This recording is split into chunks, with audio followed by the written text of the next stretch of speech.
So this one is just a big fail. Hey guys, Megan here. So today I'm going to be making a little bit of functional art for my other channel, the Beige House, where I'm going to be propagating this Tradescantia Blushing Bride and testing multiple light sources, but I need propagation stations for them, so we're gonna make some.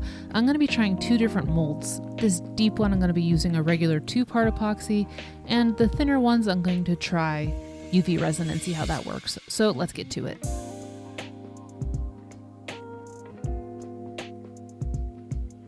And I'm going to be using about 600 milliliters of resin on this first one.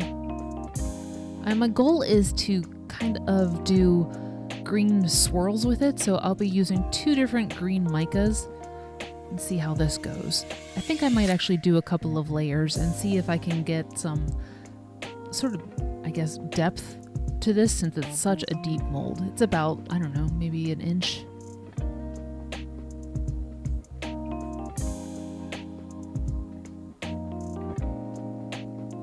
You'll see I'm using one of the greens that I always end up seeming to use in my projects that ends up lighting up in the dark, which was an interesting surprise for me when I first used it with my Halloween chess set. It's just a fun green. I can't help it. I love it. And I'm not sure if I've used this cup before in any other projects, but I'm kind of dubious on how well these work for resin projects in terms of creating, I don't know, useful blends. But what do you think? Do you ever use multiple cavity cups to do your pouring? Leave a comment and let me know what your experience is with them.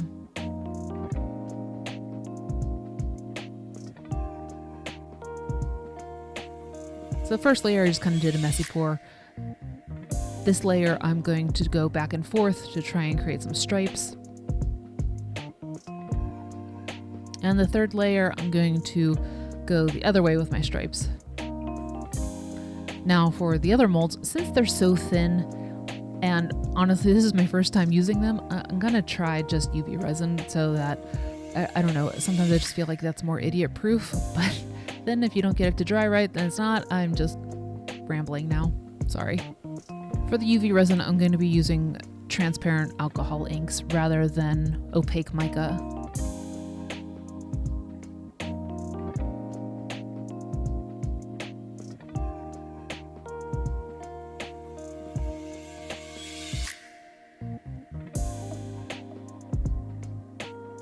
And I'm going to zoom in here because I want you to see that there are parts to this mold that I really have to pay attention to make sure that I don't go over.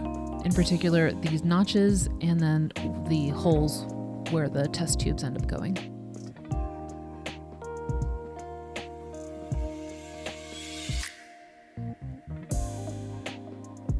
And I wanted to do something like a, I don't know, in my head, this was much more regal and elegant of a color scheme.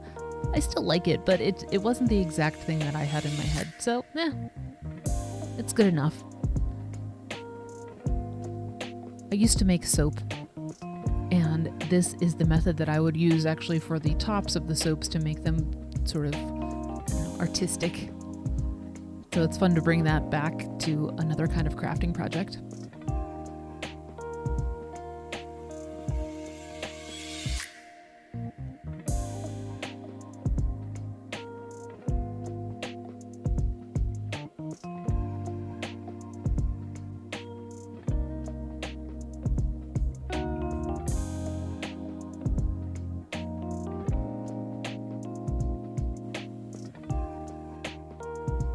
And I've got a little bit of extra UV resin, so I'm just going to pour it into some jewel molds and see how those go. I really like these. I'd be really interested to see how this piece ends up coming out. I think that it might be a really interesting look to it that's sort of like a gemstone found on a rock, you know, like that kind of thing.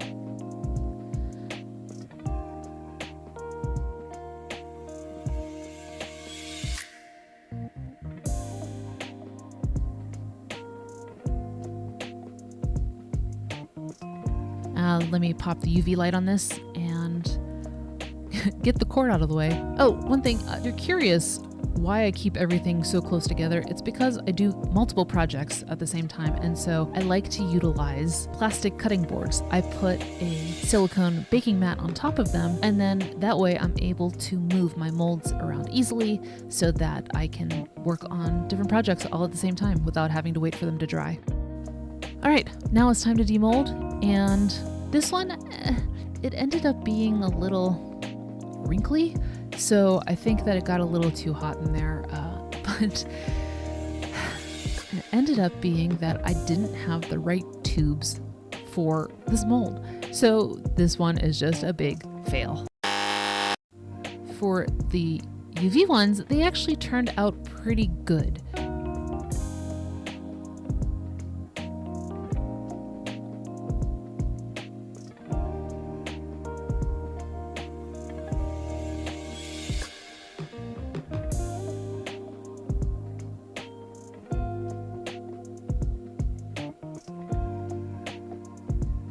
And I did another set because I needed 4 of them total for my plant test.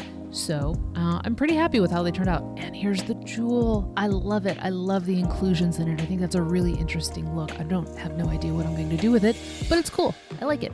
So let me set up the propagation stations.